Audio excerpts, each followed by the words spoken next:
in an effort to help our furry friends find a forever home. We're partnered with the Chautauqua County Humane Society, and it's my favorite segment, the Pet of the Week. Joining us live in studio is Brian Papalea to talk more about this week's featured furry friend.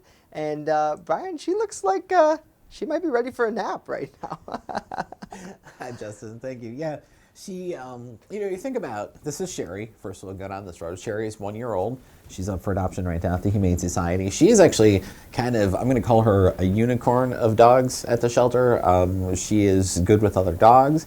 She is good with kids. She'd be actually great for like a young family that has, an active lifestyle.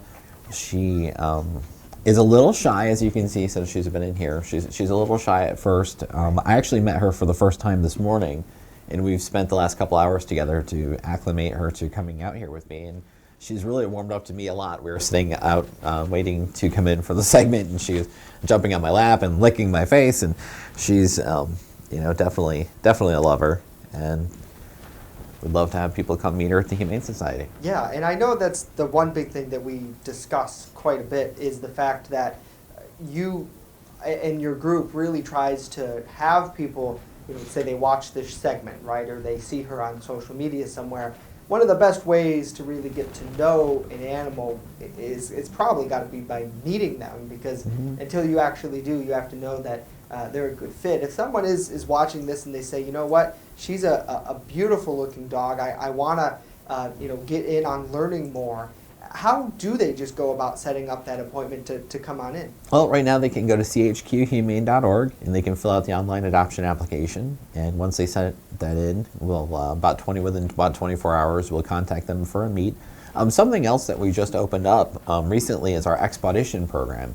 And that is where people can fill out a form online, or they can stop by the shelter and they can take a dog out for a couple hours for the better part of a day. It generally runs between 10 and about 5:30. So that also would be a great way to get to know a dog, plus give them that time out of the shelter that they benefit so much from. Right. Even if, maybe it doesn't work out where you're like, oh, it didn't work, you're still doing something really great. Yeah. Because you're giving them that time of, that one-on-one experience, working with someone and, going for a ride, walking around town, things like that. Somebody said it at the shelter the best the other day, is just giving them a chance to be a dog for a while, versus that shelter life, which we do the best we can, but still that's more stressful than being at home, at a home. So. Absolutely. So you mentioned she's like a unicorn type of a dog. So I imagine that means she works well with most folks. I know we talked before about certain settings. Obviously, if somebody was interested in getting a new animal, what sort of checklist would you say that they should go through to make sure that they're ready themselves? I think the most important thing is schedule. To make sure that you have a schedule where you know that you're going to have enough time to spend with the dog. Like somebody who's young like her, she's going to need some work with manners and some of that sort of stuff, and just to make sure that there is enough time for care. Money is always a consideration. You always want to make sure that because having a pet is definitely expense. It's a responsibility. I think those are the two big ones. Making sure if you rent, if your landlord is okay with it, that sort of thing. Right. But really, for the most part, those are the key factors. And if everything, the boxes are checked, submit the application, start the process, and see what happens.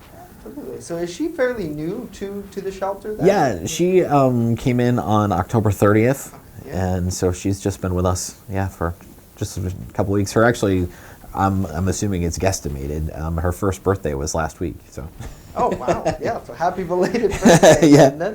So at turning 1, I mean, she still has so much ahead of her. And a lot of people, when they talk about getting a dog, one of the big things they want to do is training them. And, that's obviously something I imagine someone would have to probably work on. But in your experience working with animals, I mean, at 1 year old, that's probably prime time where you should get training. Yeah, that's a good experience for not just for the animal involved, but for the people, because there's a lot of things that you might not think of that somebody who works with dogs all the time would, with the experience they have. We do have a number of local trainers that do a really good job, so that's definitely something that I think benefits everybody, and in the long run will help you. Something I will throw out there though, if even if someone, say, has a dog now and they might be running into some issues, they can always contact our behavior staff at the Humane Society, and they're always happy to help, because we don't want something to get to a situation where they might feel they need to turn the dog to us, Right. when we can help them solve their problem, and keep them in the home.